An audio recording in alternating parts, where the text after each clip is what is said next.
Okay then, welcome to everyone who is joining on YouTube, especially those people who are watching after this video has already been live.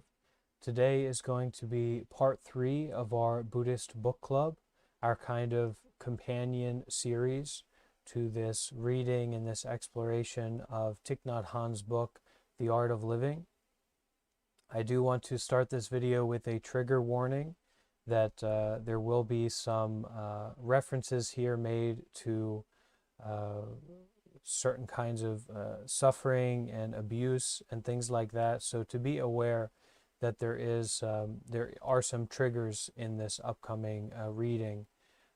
It's not too, hopefully not too intense, but it will be a part of what we read today. If you are watching this video after it's already been live, you can move ahead to the 10-minute mark, which is when we will officially begin the guided reading and discussion, and we'll kind of see how it goes today. We're still in chapter 1, and we're going to be continue moving through this book as a kind of companion reader. And I invite you to join us in this journey. So if you're watching this after we've already been live, you can go ahead and move to the 10-minute mark, and that is when we will officially begin. I want to say hello to Abi, Ariana, Jane, Liz, who have just joined the Discord channel, the Discord VC. Welcome in. Hello. And Hello. yes, hello and welcome. And I also want to say hello to the people who are watching on a TikTok. If you are hoping to follow along for this Buddhist book club, please go over to the YouTube channel, and that will be the place to properly watch this stream, this Buddha book club event. Okay?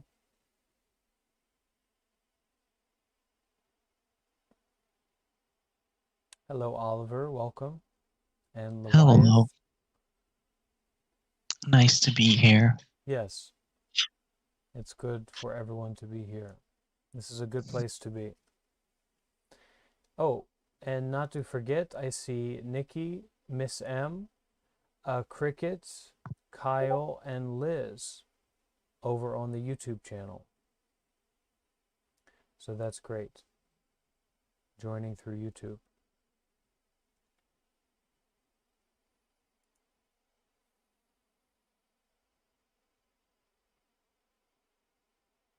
So if we are already here tuning in live, we can take these few minutes before we begin, before we officially get into the reading, taking these few moments to settle in, to get comfortable, to bring our mind to the body.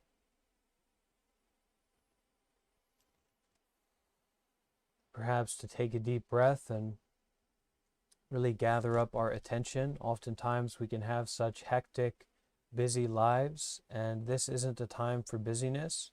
This is a time for introspection, for contemplation, for opening, connecting with our heart. And if you're watching on the YouTube, and especially if you plan to stay for our whole reading, I encourage you to say hello and just to reach out in that way so we can see everybody who's here.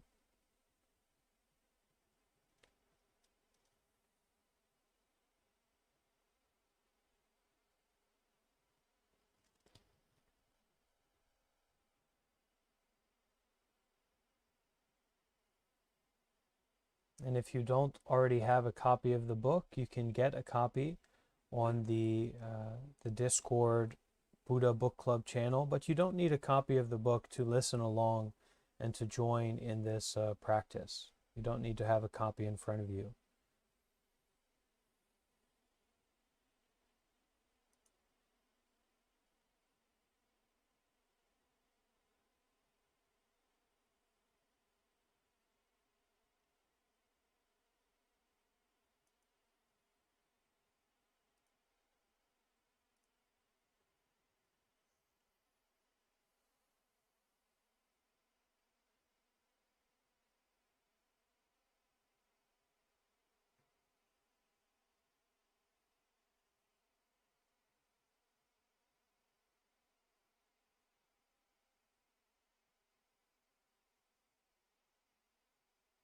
Hi there, Marcelo.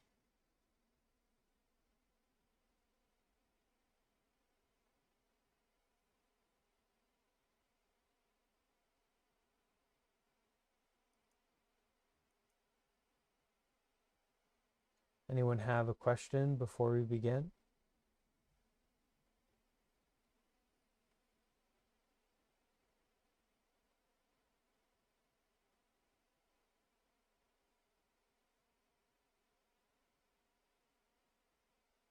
Something someone asked that's maybe a little bit relevant is, and it comes up a lot, is this question: is there a good kind of desire? And we say that if you have a desire that is to sincerely benefit the people around you and to sincerely help yourself rather than to just kind of get for yourself, we can call this a compassionate aspiration. So, having compassionate aspirations, having sincere intentions to bring benefit to our own lives and to bring benefit into the lives of people around us, these are deeply worthwhile, and we wouldn't consider them to be the same as desire. It's more that it's a practice of having a compassionate aspiration.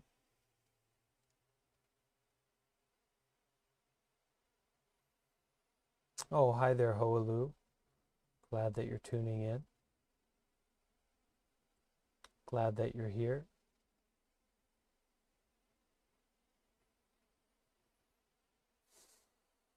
We will officially begin in 3 minutes.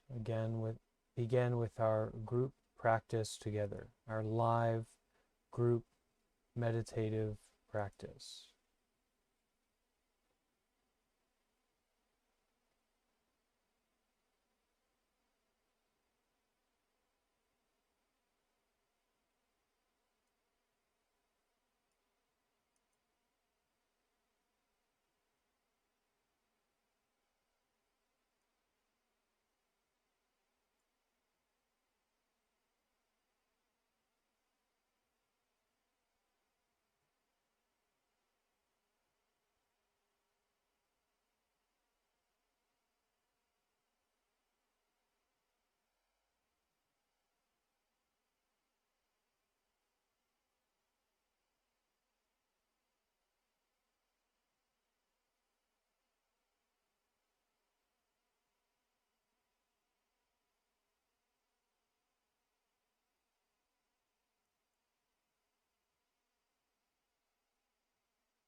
Okay, some people here for their first time. That's great. Some people have been around for quite a while. But in coming here at this moment, it is it is a new experience. It is an opportunity for us to open up, to connect with our heart, and to connect with this practice of how do we take care of our life? How do we embody peace, compassion? How do we deal with suffering? How do we end suffering in our own life?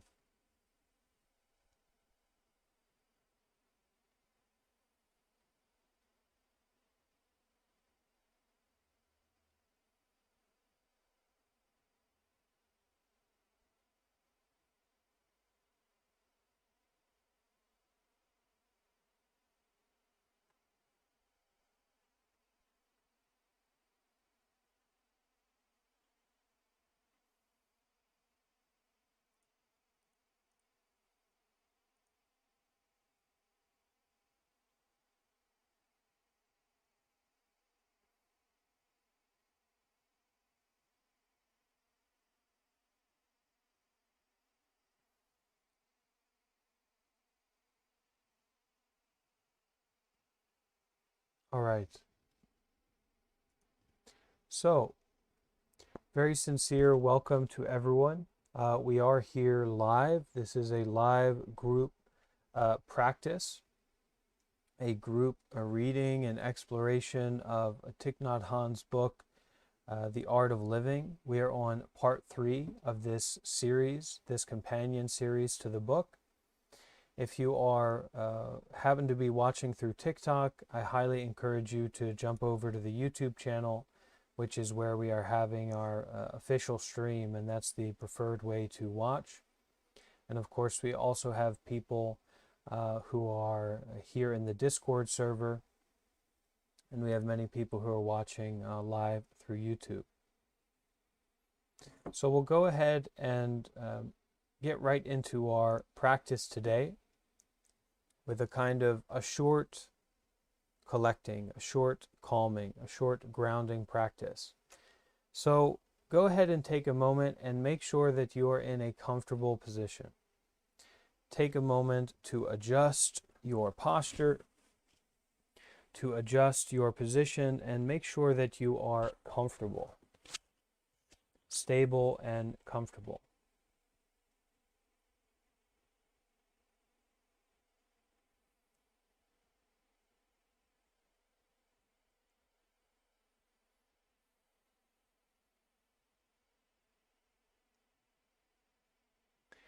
And once you find that somewhat comfortable, stable position,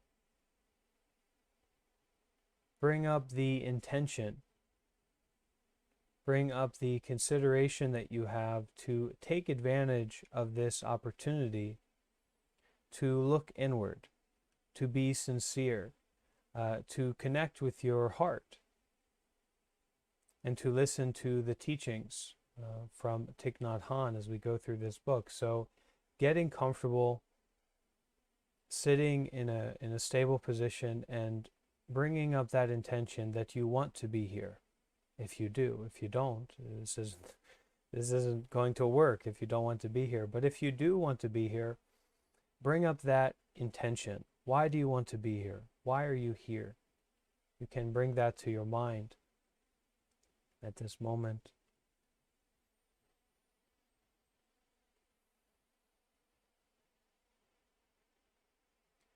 And as you bring that intention, that sincerity to your mind, you can take a few deep breaths, 1 or 2 deep breaths, and really bringing that intention, bringing that mind home to the body.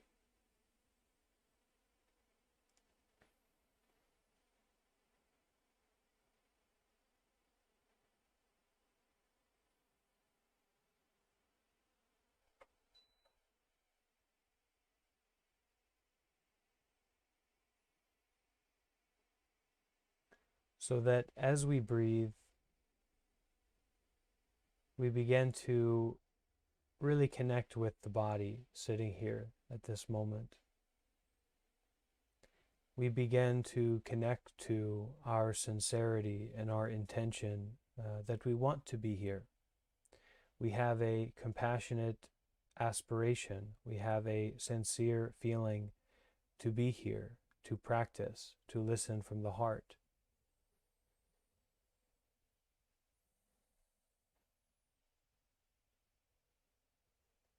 And for a few moments, we practice to breathe and be with that, to let the mind settle in the body.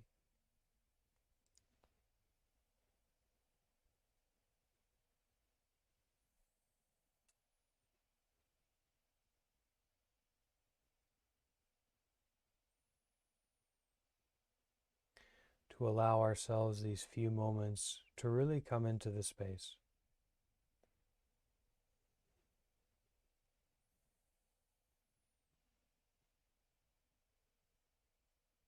To just breathe, to calm, to ground ourselves in this body.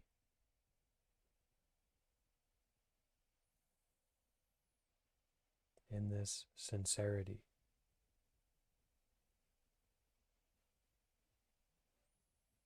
In this awareness.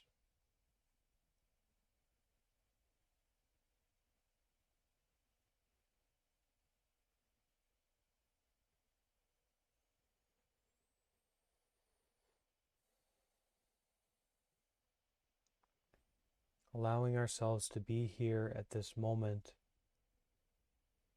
just breathing and being aware.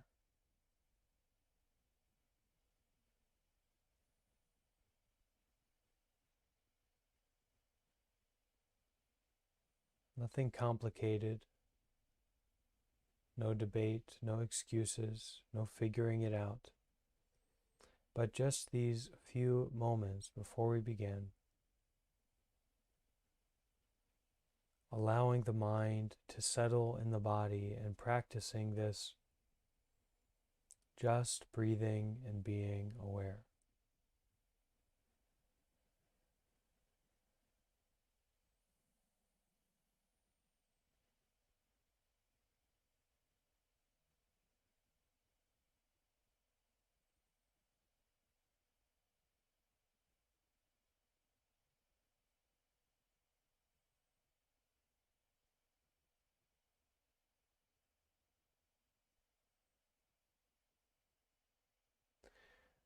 To really step into our life, right here, right now, not through thinking, not through getting something, not through getting rid of something, not how we understand ourselves, not how we understand the world, just at this moment, to bring our attention, our awareness, our focus onto the breath, and to sit with the body in this practice of breathing and being aware.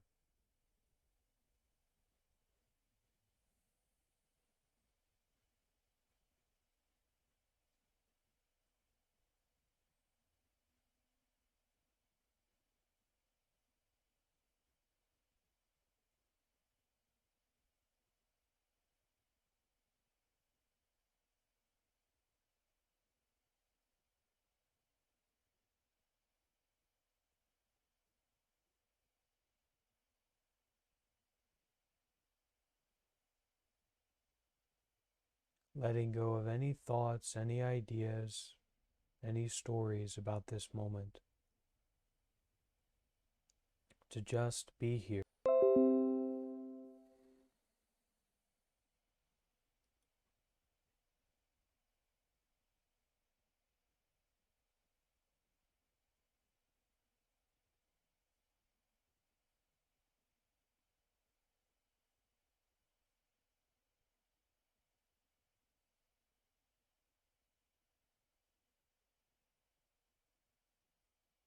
Whatever thoughts, stories, ideas come up, taking those thoughts, stories, distractions as your invitation to return to just breathing and being aware at this moment. To give up, to put down, to let go of all the ideas about our life, all the stories of our life, and right here, right now, to just breathe and be aware.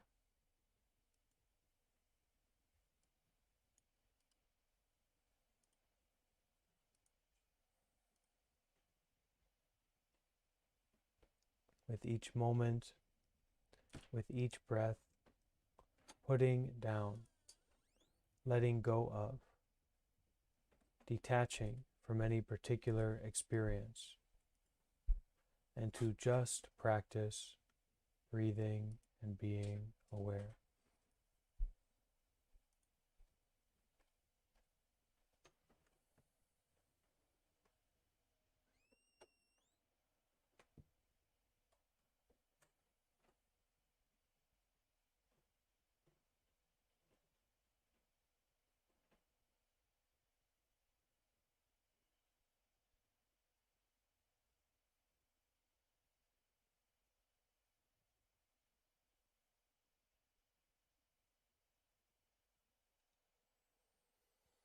Satu,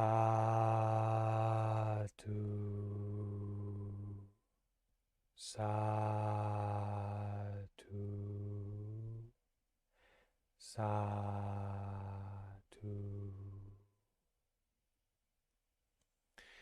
Okay, everyone. So we're going to begin with our Buddhist book club, our group reading of Thich Nhat Hanh's book, The Art of Living.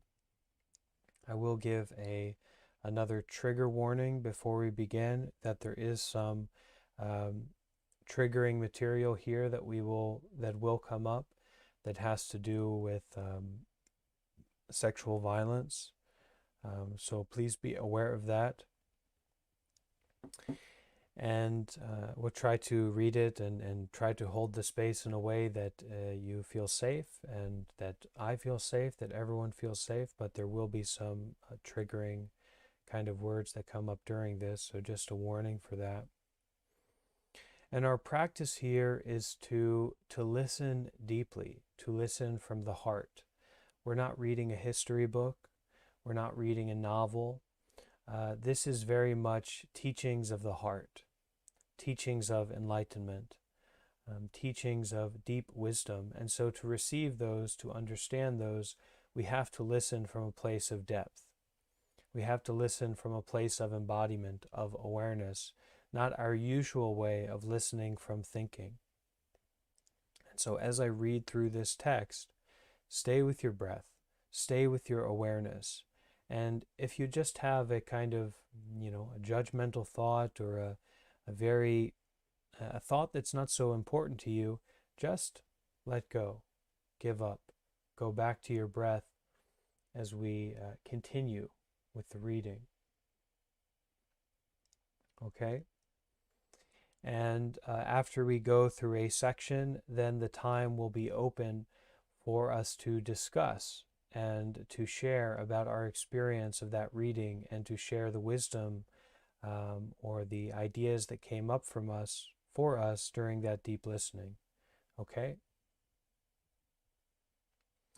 So we'll go ahead and start with this. We're still in chapter 1, but this is part 3 of our series.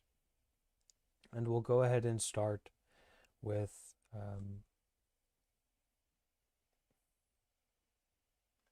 this text of, "Please call me by my true name. Please call me by my true name." Okay, let's begin.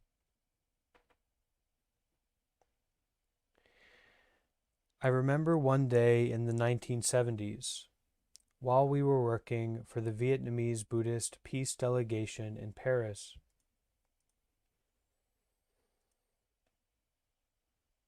some terrible news came in. Many people had been fleeing Vietnam by boat, which was always a very dangerous journey.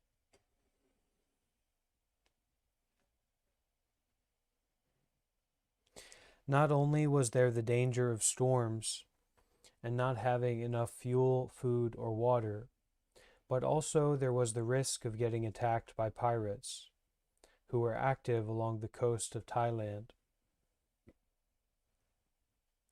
The story we heard was tragic. Pirates had boarded a boat, stolen valuables, and raped an 11-year-old girl. When her father tried to intervene, he was thrown overboard. After the attack, the girl threw herself overboard too. Both perished in the sea. After I heard this news, I couldn't sleep. The feelings of sadness, compassion, and pity were very strong. But as a practitioner, we cannot let the feelings of anger and helplessness paralyze us. So I practice walking meditation, sitting meditation, and mindful breathing to look more deeply into the situation to try to understand. I visualized myself as a little boy born into a poor family in Thailand. My father an illiterate fisherman. From one generation to the next, my ancestors had lived in poverty, without education, without help. I too grew up without an education and perhaps with violence. Then one day someone asks me to go out to sea and make a fortune as a pirate, and I foolishly agree.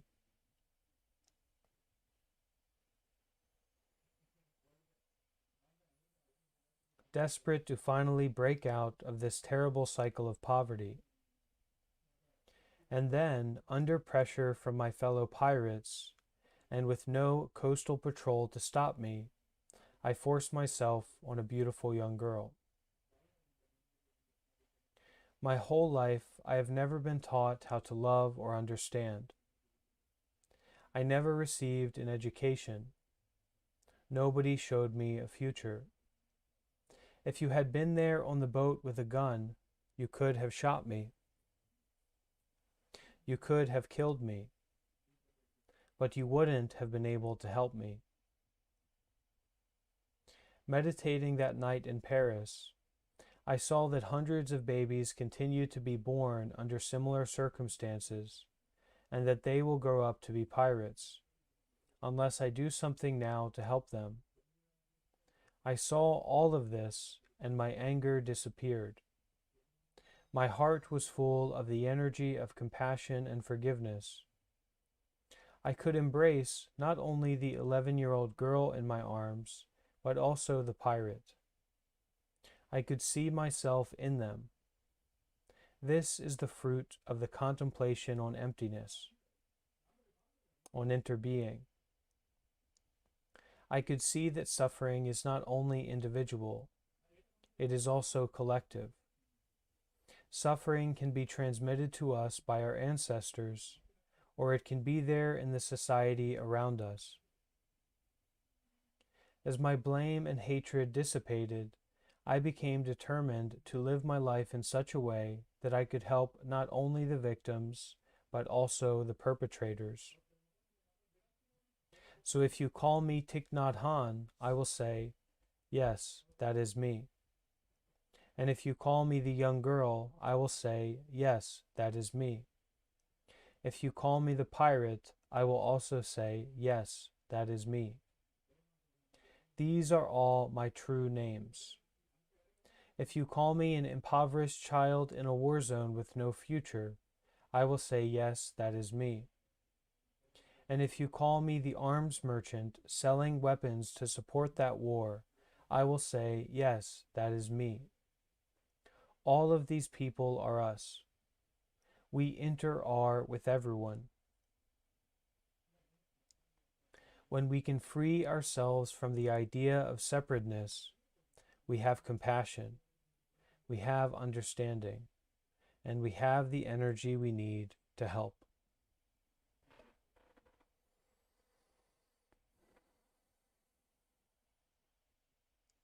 Call me by my true names. Thich Nhat Hanh's writing here, this section.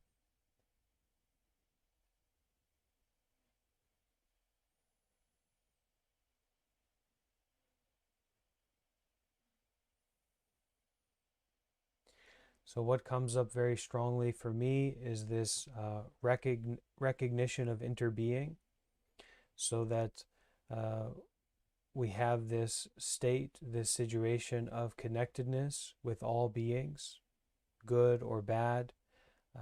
We are not separate from them, and this is something that we went over in part 2. We're now in part 3.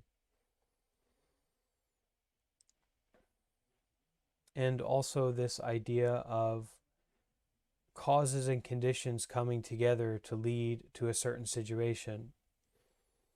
And not to fall into this trap of, oh, look at this evil person, look at this evil pirate, or look at this person in our life that is evil, and deserves to be harmed, deserves to go to hell. But causes and conditions came together for that situation.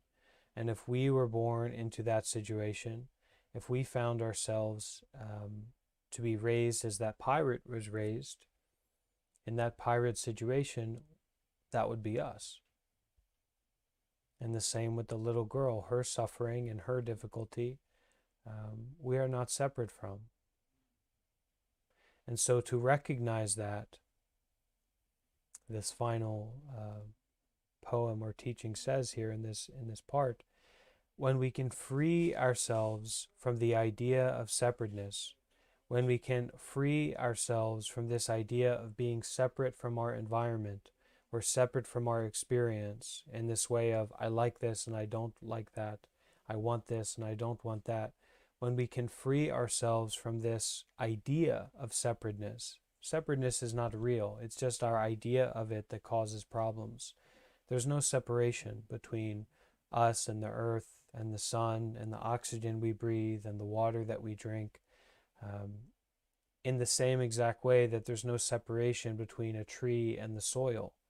A tree and the soil inter-are. A tree and the sun inter-are. So when we can free ourselves from the idea of separateness, we have compassion, we have understanding, and we have the energy we need to help, to take care, to support.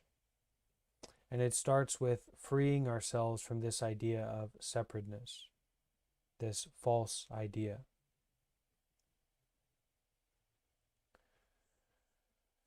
Anyone have thoughts or something to share about this?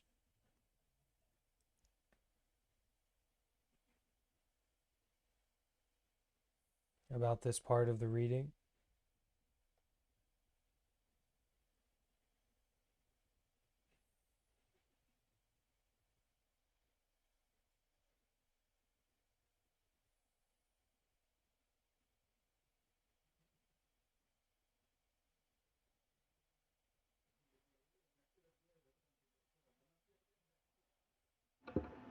Yeah, so my thoughts are there's these systemic things that happen to the world, and everybody has a need to help, but how?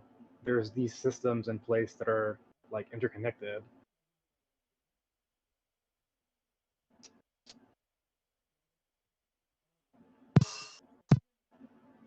Okay, so the question of how do we help, right? That's a very good question. How do we help? Thanks, Kat.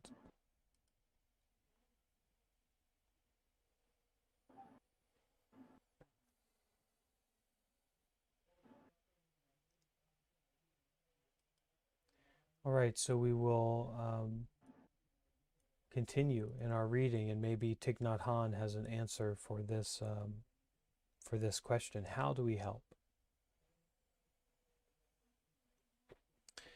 But the final quote in this section, I think, also gives us some information for that question. When we can free ourselves from this idea of separateness, we have a compassion. That is, that we have an understanding and we have a willingness to help. So we have compassion, we have understanding when we can free ourselves from this idea of separateness. And then we have the energy that we need to help. Most of our difficulties and most of the issues that we go through in our life, the issue is that we don't have the energy to help. We don't have the energy to do anything, just to please ourselves, just to, resist this thing that we don't want and try to get what we want constantly. We don't have the energy to help, and that's what's actually needed, not the perfect solution. How do I fix this? You can't fix it because you are not separate from it, but you can have compassion and understanding for it and the energy to help, and then you can do what you are able to do according to your condition that you're in right now. So when we can free ourselves from the idea of separateness, we have compassion, we have understanding, and we have the energy that we need to help. Moving on to this next section, 2 levels of truth.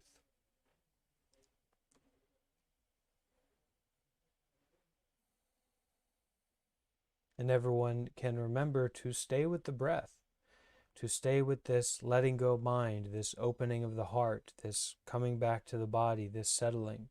Again and again, we're not ramping up a roller coaster, we are coming back to center. Again and again and again, moment by moment, we're coming back to the breath, we're coming back to the heart, And we're coming back to this awareness, this deep listening. We're not ramping up. We're coming back and we're settling and we're listening more.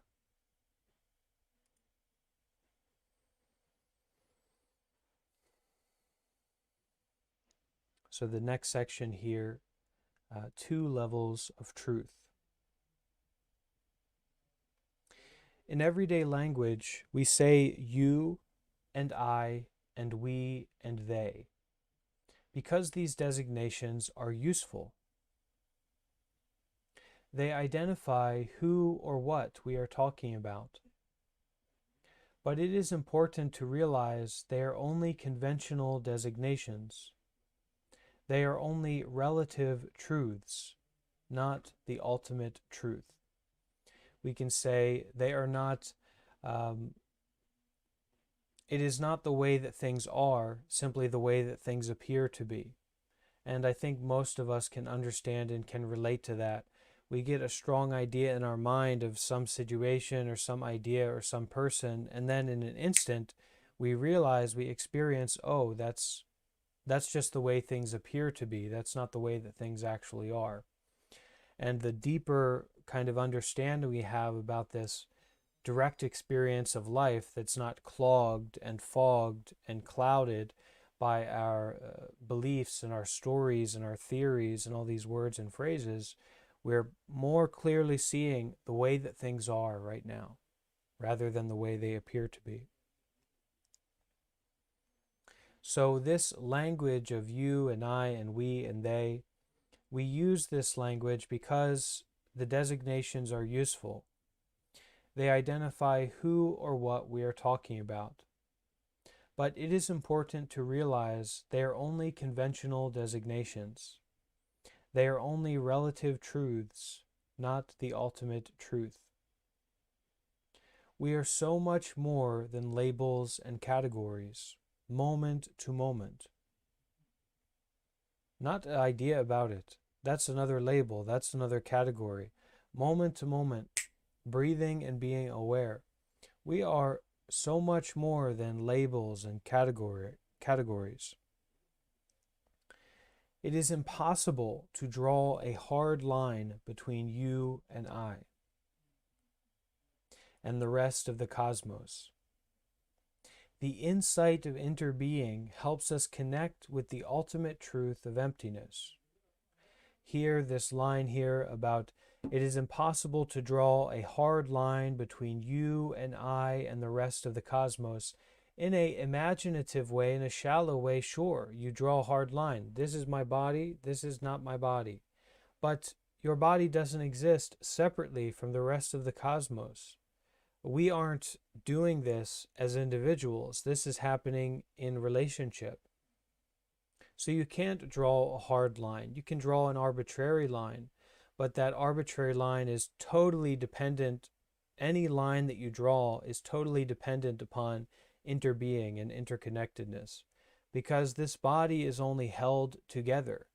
This situation is only held together because of everything in communication, everything in interbeing. So this insight, this seeing into interbeing, interconnectedness, helps us connect with the ultimate truth of emptiness. The teaching on emptiness is not about the dying of the self. The self does not need to die. The self is just an idea, an illusion, a wrong view, a notion. It is not reality. This is a very interesting thought, very interesting idea, because as Westerners, we having a lot of us, we having a strong ideas about like an ego death.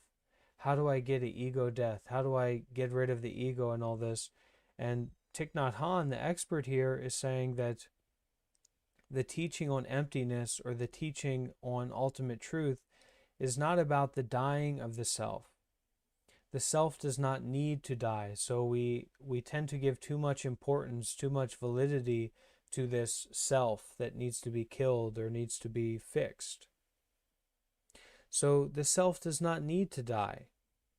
The self is just an idea, an illusion. a wrong view, a notion. It's fairly irrelevant. It's not particularly important that you need to get rid of the self or the self needs to die. It is not reality. How can something that is not there die? We do not need to kill the self, but we can remove the illusion of a separate self by gaining a deeper understanding of reality. And that is exactly what we are here to do. We are here to gain a deeper understanding of reality. But to do that practice, to step into gaining a deeper understanding of reality, we have to let go of this idea of this super important self, this super important character that's in this super important story, because when that's all that we're thinking about, we're just constantly running around, obeying our desires and running from our fears. So we have to kind of recognize, or at least entertain, this concept that the self is just an idea, a notion. It is not reality. And from this place of no self, or this place of opening, of questioning, like I don't need to be shaking around all the time. I don't need to be constantly jumping around all the time. There is this opening, there is this space for us to gain a deeper understanding of reality, which of course, reality is not a simplistic story about our desires and our fears. There's a lot more going on here. And it's not conspiracy, it's not magical thinking, it's not complicated thinking. It is this intimacy with the emptiness, this intimacy with the absolute truth, which is clearly and directly apparent. It's right here. But we need to allow ourselves to take a step back from this self, this selfishness, this self-narrative, to be open to that experience, whatever it might be. No owner, no boss. When we think of ourselves as having a separate self, a separate existence, we identify with our thoughts and our body. We have the impression that we are the boss or the owner of our body. Many of us here have that kind of impression, that we are the boss or the owner of the body. We might think, this is my body, or this is my mind. In the same way, we might think, this is my house, this is my car, these are my qualifications, these are my feelings, these are my emotions, this is my suffering. In fact, we should not be so sure. No one here should be so sure. We have to stop this, wow, I'm really sure about this. And it becomes a point where we're not even sure about something that we think or believe.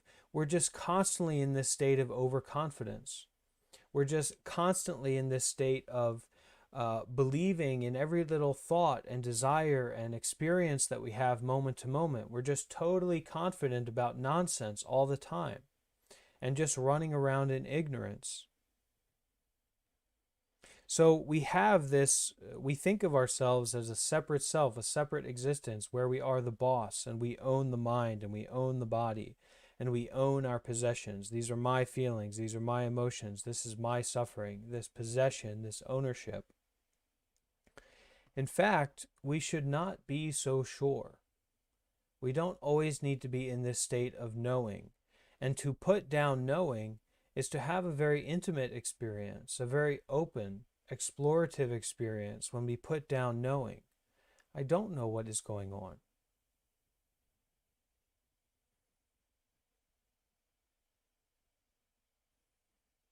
That state of not knowing, we say, is a most intimate state, a most direct state of human experience, the state of not knowing. So in fact, we should not be so sure about our control, our possessiveness of the body and the mind. When we think or work or breathe, many of us believe there must be a person, an actor behind our actions. There must to be. There must to be this person behind our actions. We believe there must be someone doing the action. But when the wind blows, there is no blower behind the wind. There is only the wind. And if it does not blow, it is not the wind at all. When we say it is raining, there does not need to be a rainer in order to have the rain. Who is the it that is raining? There is only raining. Raining is happening. So there is only this experience. There is this body. There is this mind. There are these feelings. But there is not necessarily a person or a doer or a self behind them. There is a body here. There appears to be a body here right now. There is seeing. There is hearing. There are mental formations. There are physical experiences. But to look at it clearly is to see that there's not necessarily someone behind that. There's not necessarily this character, this Captain America, this Miss Marvel, Captain Marvel, whoever it is. There's not necessarily this character that is behind the causes and conditions that are currently coming together and expressing. At least we can say there's not necessarily. The movies that we watch where these characters are so fully expressed and so directly seen, and we're totally drawn in, we're totally convinced by it. We're totally in a state of belief about it in these movies, these stories. You know, wow, this is really convincing. John Wick and the superheroes, wow, this is really convincing. And it's totally fraudulent. In many of these cases, these movies are totally produced with green screens and projectors and directors and producers and every person and their expressions and their affirmations and their way of being in those films is totally fraudulent, totally insincere. And yet the way our mind is, we're so ready to believe in that and to take it to be honest, to take it to be truth. So if we can directly know and understand for sure that these movies and these characters in the movies that we are so easily convinced about, not only are they not real, but they're totally unreal. They're totally fabricated. You couldn't get more something more based in deception and fabrication than when you watch these movies or these these TV shows, these kinds of things. You couldn't get more phony. And yet, we are totally taken in by it. We totally connect with it. Yeah, that's it. That's like a self. That's one of those selves. So we can consider, we can imagine that this belief that there must be a person, an actor, behind our actions, there must be a person, there must be an actor behind our body, behind our mental experiences, behind our physical experiences. We can imagine that that may not necessarily be true. And that this way of mind, this way of understanding that we use to navigate our world and to see ourselves and to see these kind of movies and things is very easily deceived by things that are not true, not legitimate. And we almost are easy to get lost and to enjoy our lack of clear seeing. We almost are easy to enjoy this being lost in the sauce, for better, it's one way to say it. So there may not be a person behind this experience. There may be just this experience. When we think or work or breathe, many of us believe there must be a person, an actor, behind our actions. We believe there must be someone doing the action. But when the wind blows, there is no blower behind the wind. There is only the wind. And if it does not blow, it is not the wind at all. When we say it is raining, there does not need to be a rainer in order to have the rain. Who is the it that is raining. There is only raining. Raining is happening. There is only this moment. There is only this present experience. This present experience is happening. But you couldn't say much more than that. You could add a lot of stories and ideas onto it, but they would all be somewhat fraudulent. There is only raining. Raining is happening. In the same way, outside of our actions, there is no person, no thing we can call ourself. When we think, we are our thinking. When we work, we are the working. When we breathe, we are the breathing. When we act, we are our actions. There's no person behind them. I remember once seeing a cartoon depicting the French philosopher René Descartes standing in front of a horse. Descartes was pointing his finger up in the air, declaring, "I think, therefore I am." Behind him, the horse was wondering, "Therefore you are what?"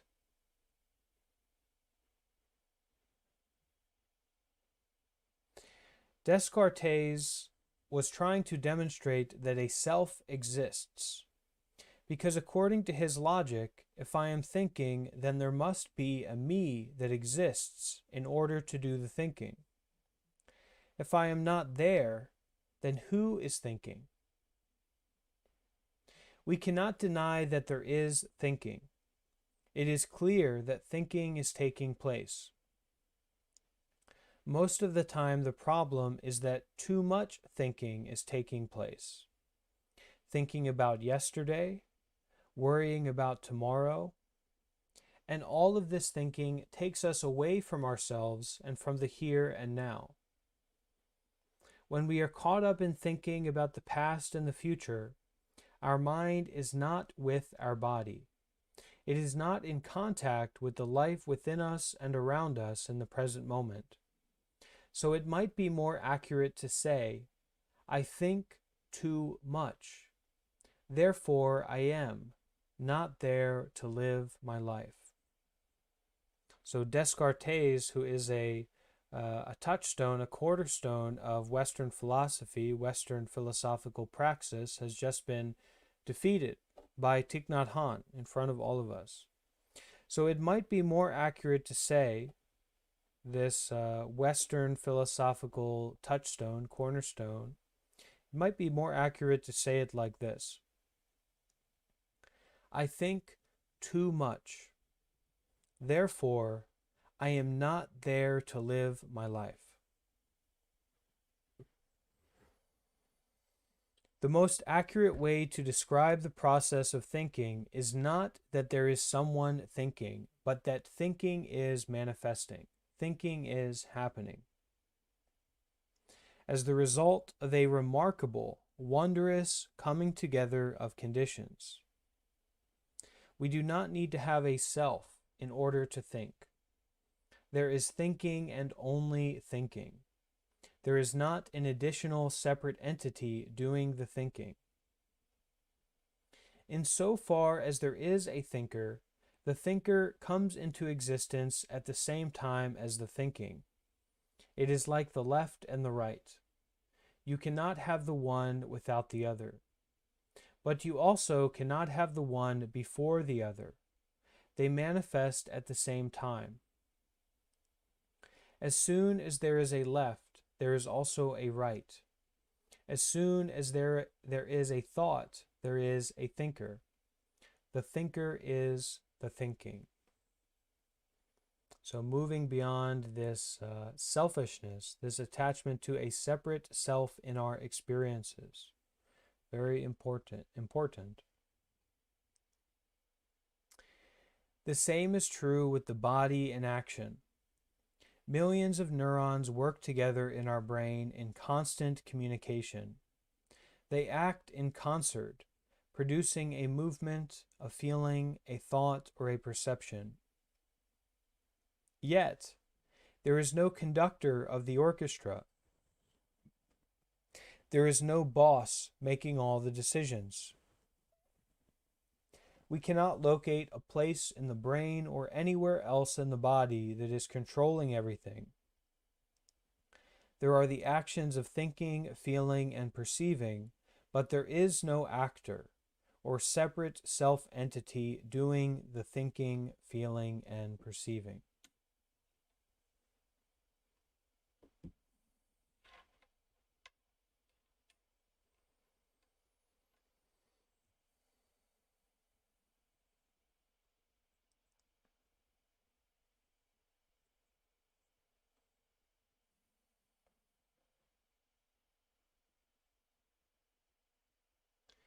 In 1966, in London, I had a very powerful experience contemplating a corpse in the British Museum. It had been naturally preserved in sand, lying in the fetal position for more than 5,000 years. I stood there for a long time, very concentrated, contemplating the body. A few weeks later in Paris, I woke up suddenly in the middle of the night and wanted to touch my legs to check that I had not become a corpse like that. It was 2 o'clock and I sat up. I contemplated the corpse in my own body. After sitting for about an hour, I felt like the water raining down on a mountain, washing, washing. Finally, I got up and wrote a poem. I called it The Great Lion's Roar. The feeling was so clear and the images flowed freely. They gushed out, like a huge water container being overturned. The poem opened with these lines. A white cloud floats in the sky. A bouquet of flowers blooms. Floating clouds, blooming flowers. The clouds are floating. The flowers are the blooming. The clouds are the floating. The flowers are the blooming. This brings up for me something. I had a talk with someone at one point about birds, and they were talking about, that birds have this kind of natural intelligence to take care of their young and to build the nest in a certain way and to manage all this. And my response that the intelligence of the birds is not separate from their physical structure. The way that their feathers are, the way that their beaks are, the way that their embodiment is, that is the embodiment of their intelligence. There's no separation. It's just a kind of nonsense that we believe in and that we kind of get involved with, this separation, but it's not legitimate. In the same way, when it comes to a corpse, I'm sure many people here have not seen a corpse before. We are going to become a corpse. And this is maybe so stark, so unbelievable, because most of us we're regularly watching media of beautiful bodies and youthful people, and we're not exposed to death. We're not exposed to dying. But literally, just as much as the body that you have right now is the way that it is, it's going to become a corpse. So if you are invested in your body, you kind of consider your body to be quite valuable to you, and you like to know about it, and you have a relationship to it, you can kind of understand intuitively that your body is going to become a corpse. But it's not your belief about it. It's not your idea about it. Your idea about it is not it. Your idea about it is kind of irrelevant nonsense. That is the way that it is. Your body is going to become a corpse, and the bodies of the people that we love and that we care about and that are close to us are also going to become corpses. But it's nothing to be it's nothing to be depressed about or to have a panic attack about, because this is as much a part of life as life is right now, as having a healthy body is also that the body will decay, it will have a sickness, it will have an old age. So these kinds of things go together. They're not separate. A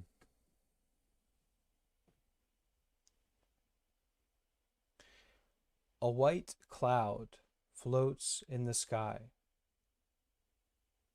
A bouquet of flowers blooms. Floating clouds, blooming flowers. The clouds are the floating. The flowers are the blooming. I saw very clearly that if a cloud is not floating, it is not a cloud. If a flower is not blooming, it is not a flower. Without floating, there is no cloud. Without blooming, there is no flower. We cannot separate the two. You cannot take the mind out of the body, and you cannot take the body out of the mind. They inter-are. Just as we find the flower in the blooming, we find a human being in the energy of action. If there is no energy of action, there is no human being. As the French existentialist philosopher Jean-Paul Sartre famously said, a person is the sum of their actions.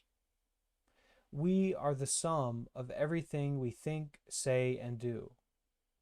Just as an orange tree produces beautiful blossoms, leaves, and fruit, so do we produce thinking, speech, and action. And just like the orange tree, our actions are always ripening over time. We can find ourselves only in our actions of body, speech, and mind, continuing as energy across space and time, right here and right now. We won't find ourselves in any other place. We won't find ourselves in any other time.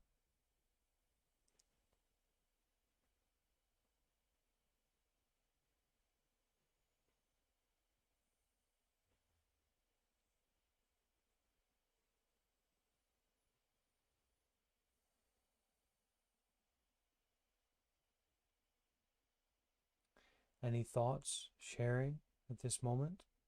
Questions?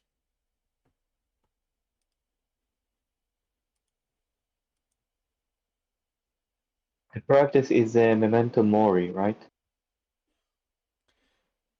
What was that? The practice described as the contemplation of the corpse, memento mori, right? You can call it whatever you like. It's just contemplating the corpse. Ah, okay. As far as I know, in Buddhism, there's a more traditional practice in meditation. Yeah, it is a traditional practice of meditation in Buddhism. That's right. Okay.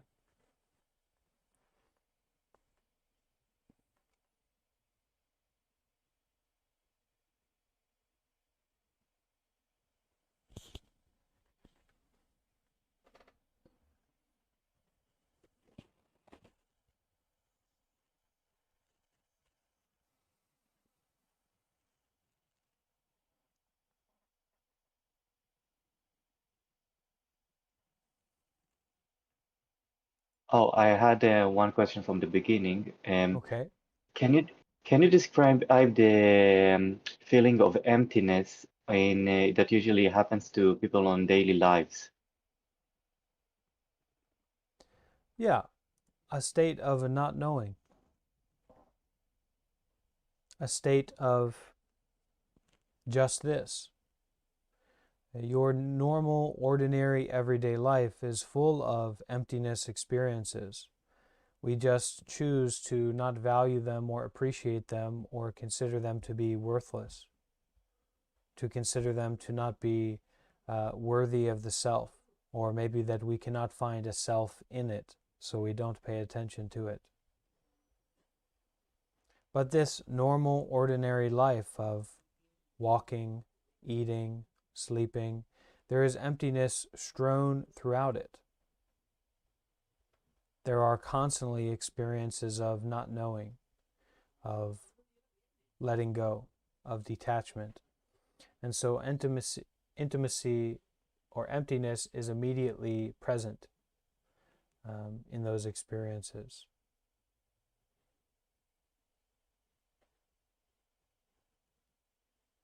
So let's continue then with our reading. This next section here is called Nhat in a Stupa. Over 10 years ago, one of my disciples in Vietnam had a stupa, a Buddhist shrine built for my ashes. I told her that I didn't need a stupa for my ashes. I don't want to be stuck in a stupa. I want to be everywhere. But, she protested, it's already built. In that case, I said, you will have to put an inscription on the front saying, I am not in here. It's true, I won't be there in the stupa. Even if my body is cremated and the ashes are put in there, they aren't me. I won't be in there. Why would I want to be in there when outside is so beautiful? But in case some people misunderstand, I told her they might need to add another inscription saying, I am not out there either. People won't find me inside or outside the stupa, yet they may still misunderstand. So there may need to be a third inscription that reads, if I am to be found anywhere, it is in your peaceful way of breathing and walking. That is my continuation. Even though we may never have met in person, if, when you breathe in, you find peace in your breathing, I am there with you. I often tell a story from the Bible, from the book of Luke, about two disciples traveling to Emmaus after Jesus had died. They met a man along the road and began to talk and walk with him. After some time, they stopped at an inn to eat. When the two disciples observed the way the man broke the bread and poured the wine, they recognized Jesus. This story teaches that even Jesus is not to be found only in his physical body. His living reality extends far beyond his physical body. Jesus was fully present in the way the bread was broken and in the way the wine was poured. That is the living Christ. That is why he can say, where two or three gather in my name, there am I among them. It is not only Jesus or the Buddha or any other great spiritual teacher who is with us after their death. All of us continue as an energy long after our physical body has changed form. So this state of absolute interbeing, absolute flowing, interconnectedness, no birth, no death. Within a single grain of rice, the whole universe.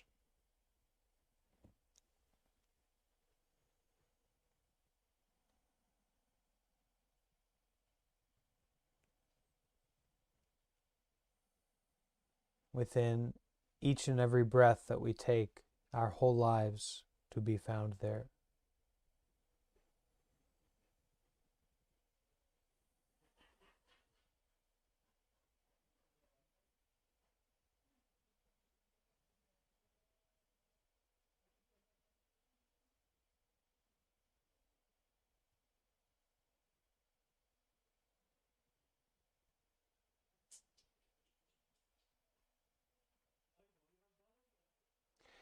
Your beloved is not a self. When we prostrate before the Buddha or we bow to Jesus Christ, are we bowing to the Buddha who lived 2,500 years ago or to the Christ who lived 2,000 years ago? Who are we bowing to? Are we bowing to a self? We have learned that the Buddha and Jesus Christ were human beings like us.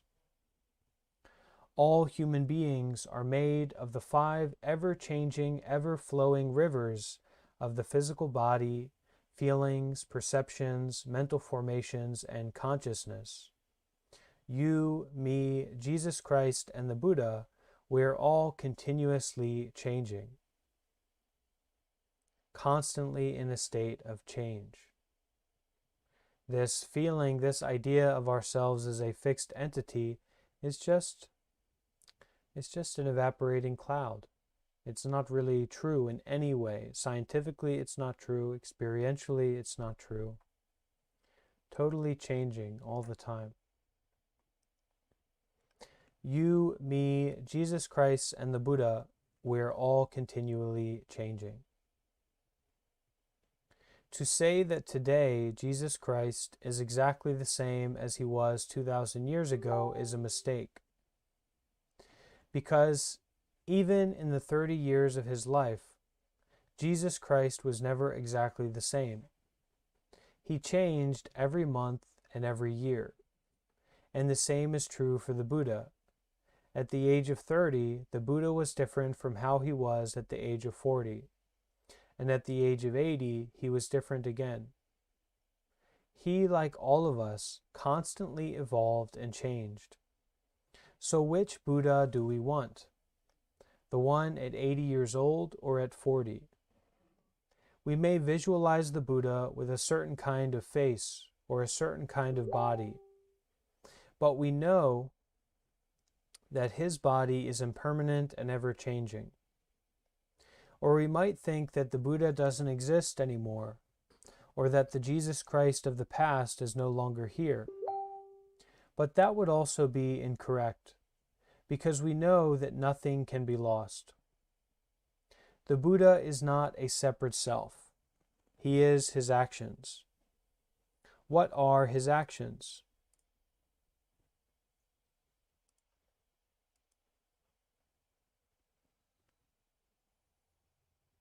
His actions are the practice of freedom and awakening in the service of all beings. And these actions continue.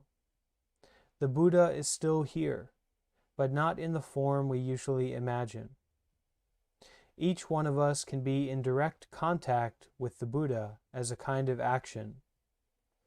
When we are able to walk happily on the earth, in touch with the wonders of life, with the beautiful birds, trees, and blue sky, feeling happy, at peace, and at ease.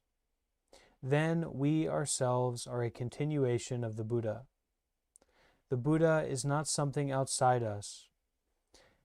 The Buddha is a kind of energy within us. Every day the living Buddha is evolving and growing, manifesting in new forms. So we will end our reading portion of our session together now. Would anyone like to ask or add a final comment or a question for what we read today?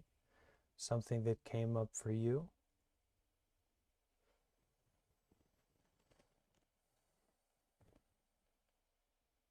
I just wanted to commentate a little bit on the analogy that you that using the filmmaker, like the filming and the movies and the John Wicks and the Marvels, and like I am a filmmaker. That's my job, and I found that metaphor to be so utterly brilliant.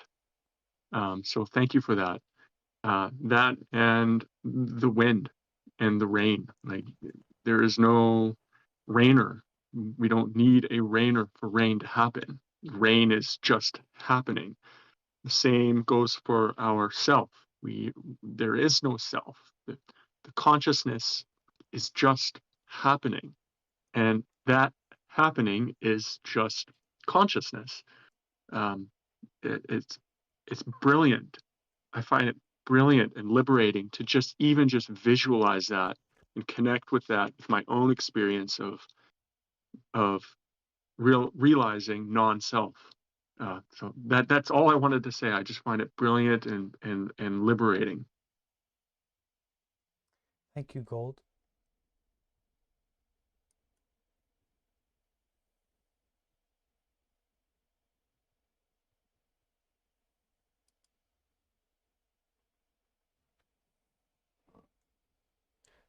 Abi, did you want to share something?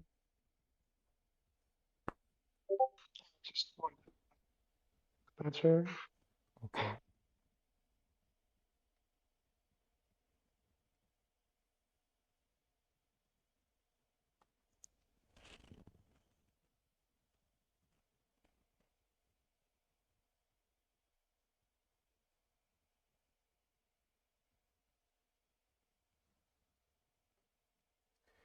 Okay, so the final practice together is that we'll do some meditation.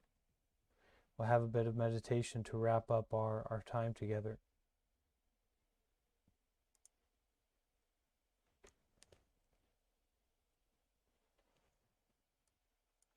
So take a moment to get comfortable.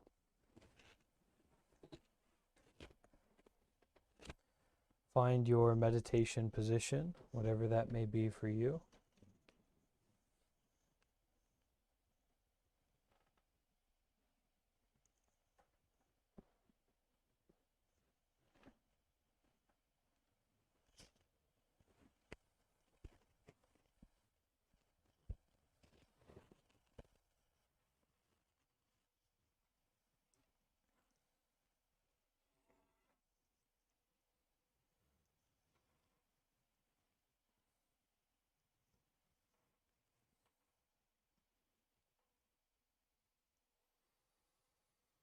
So as we find our meditation position, as we find a comfortable, stable position for our body,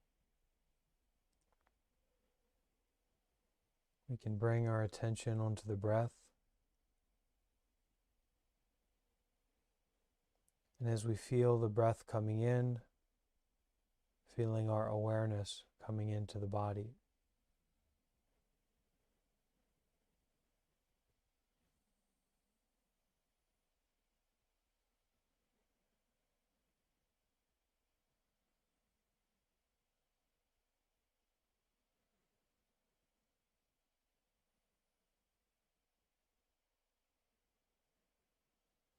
As we find our awareness breathing in and out, we can allow ourselves to detach from our usual way of being, of thinking, of holding on to, of trying to get rid of. And at this moment, simply allowing the breath, allowing our awareness to flow in and flow out as we breathe.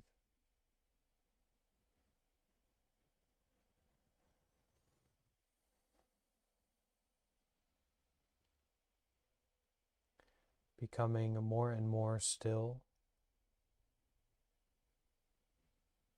more and more aware, more and more present in the body.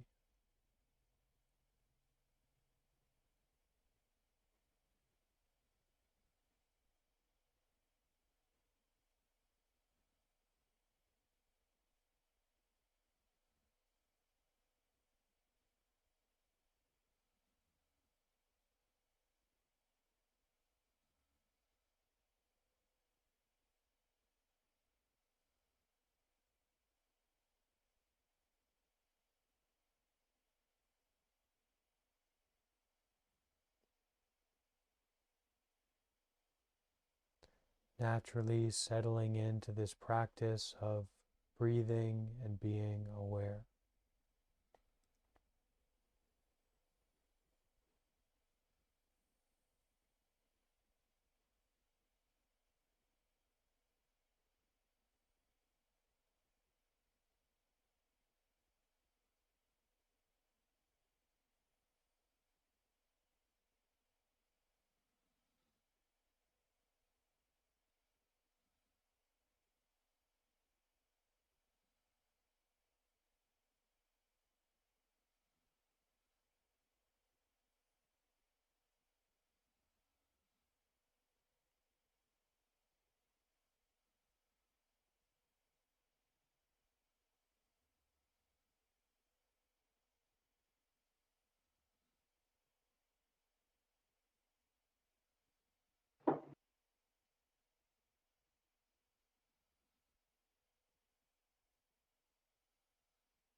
noticing thoughts, noticing the experience of the body, but whatever we notice, not getting caught up, not getting involved,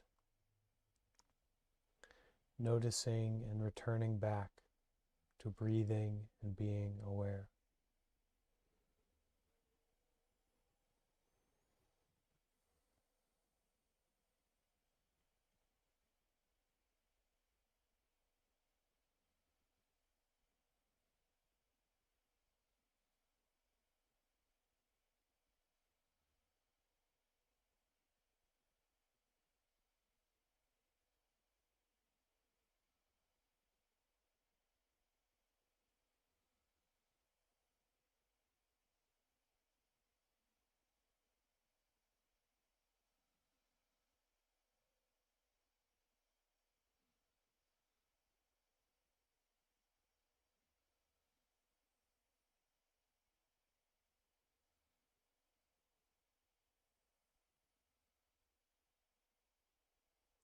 Allow thoughts to arise and pass away without interfering with them,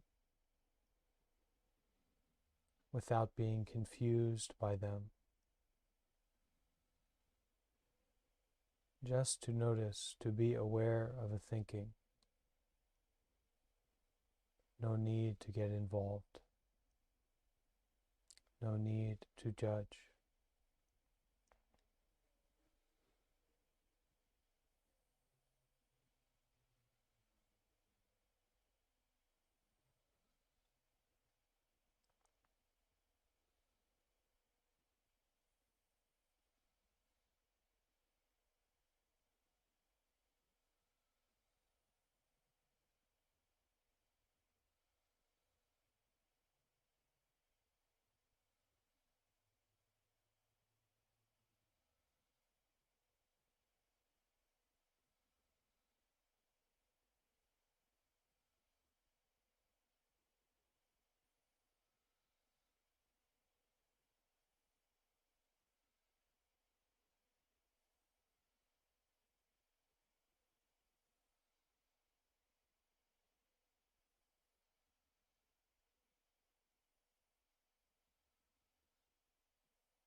Whatever we experience, returning back to breathing and being aware.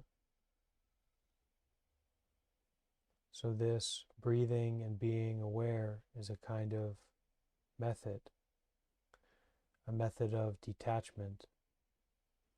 We experience the body, we experience the mind, but whatever we experience, we let go, we give up any attachment to it by returning to breathing and being aware.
Satu. Satu.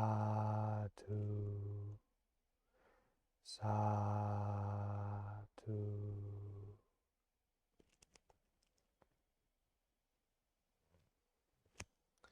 All right.